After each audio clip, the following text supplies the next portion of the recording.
Good morning, everyone. Sorry for the delay there, but great to be with you on this Thursday morning. We are going to spend some time today listening to the words of Psalm 46, which concludes with the voice of God either whispering or commanding in a loud voice the following invitation or command. Be still and know that I am God. This invitation or command comes near the end of a psalm that is about dislocation and tumult, change and disruption. And the psalm extols God as a refuge and a strength during difficult times. And I want to focus today on this imperative or invitation to be still and to claim the knowledge that the God of this psalm commands and desires for us to have. And I want to do that in a new way, at least for me. Usually when I hear these words, to be still and to know that God is God, I picture this posture of contemplation, or at least a caricature of it. Someone sitting in a yoga-like stance, focusing on their breathing, meditating with eyes closed. And this is a good image, of course. This is an image of prayer that has helped many today and for a long time. And so I don't mean to demean it in the slightest. But because the Psalm's setting is not one of contemplation in that sense, but of crisis, a different image of stillness comes to mind.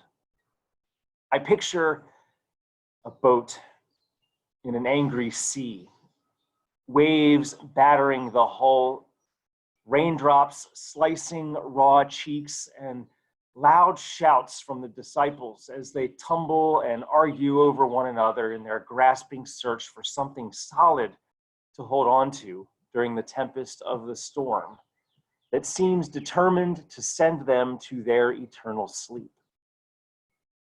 And in all of that, Jesus rises from his slumber.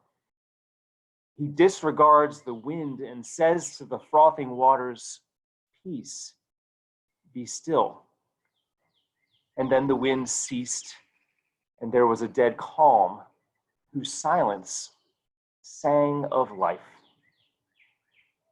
For Jesus, in that moment, stillness was not the same thing as being stationary, nor was it contemplative detachment, but instead a mindful engagement and action from a foundation that was firmer than frothing water.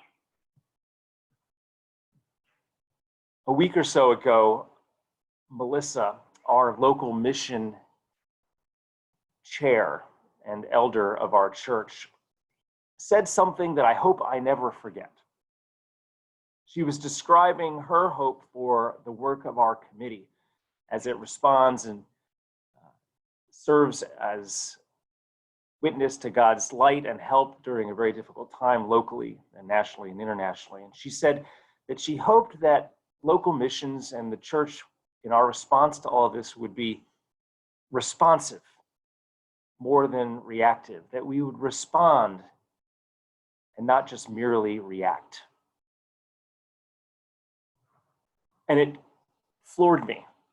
I was buzzing with energy. I think literally I felt goosebumps, and it was more to do with what she said than the prodigious amounts of coffee I find myself drinking these days.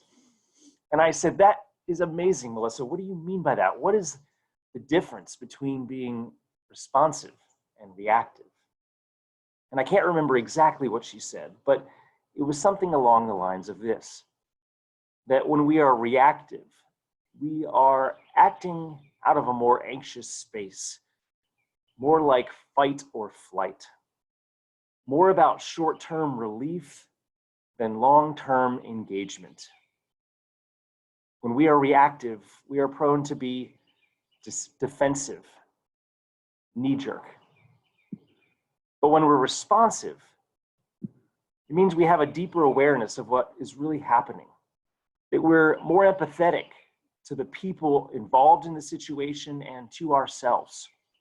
That we're less concerned about relieving short-term discomfort and we're more in service to the long-term good. And maybe those weren't her words exactly, but I think I got the gist. Later in the week, I encountered a quote by Viktor Frankl, an Austrian psychiatrist, and a survivor of the Holocaust, who is credited as saying this, that between stimulus and response, there is a space. And in that space is our power to choose our response. And in our response lies our growth and our freedom.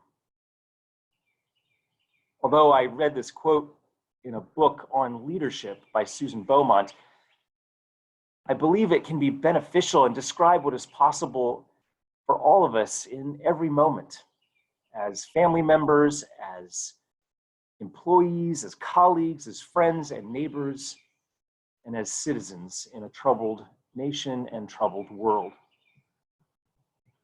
Even though in this quarantining time we're in a season ostensibly of withdrawal, there is a heightened amount of stimuli.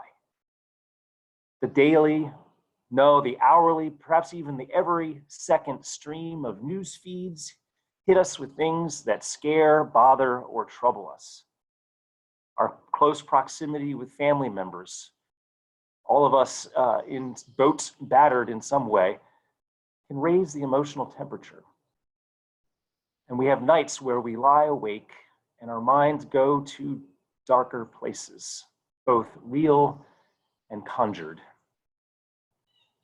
Our invitation today, and in this time, and perhaps our command too, is to be still in the stimuli, to respond more than react to them, to regard with empathy ourselves and the people around us, and to understand what is real and act not in service of that moment alone, but in service of our hope for all with whom we share that moment. How do we respond more than just react? I don't have the answers, but I want to spend time in these days and weeks ahead to think about this. And I think that thinking will be helped by the image of Jesus in the boat with the disciples, where he echoes the psalmist's voice of God saying, "Be still." And through Christ's actions, we know that he is the living God in our midst. In her first devotion, Whitney, if I remember correctly, used "Be still and know that I am God" as the opening prayer of that devotion. And then in a later devotion, she spoke of God as the God of call and response, not just the God of shouting and reacting. These words of God call us into a way of life. Let us respond to them with our living. Be still, friends, and know that God is indeed God. Grace and peace in the name of our Lord Jesus Christ be with you all. My goodness, we love you all. Have a great day. Bye-bye.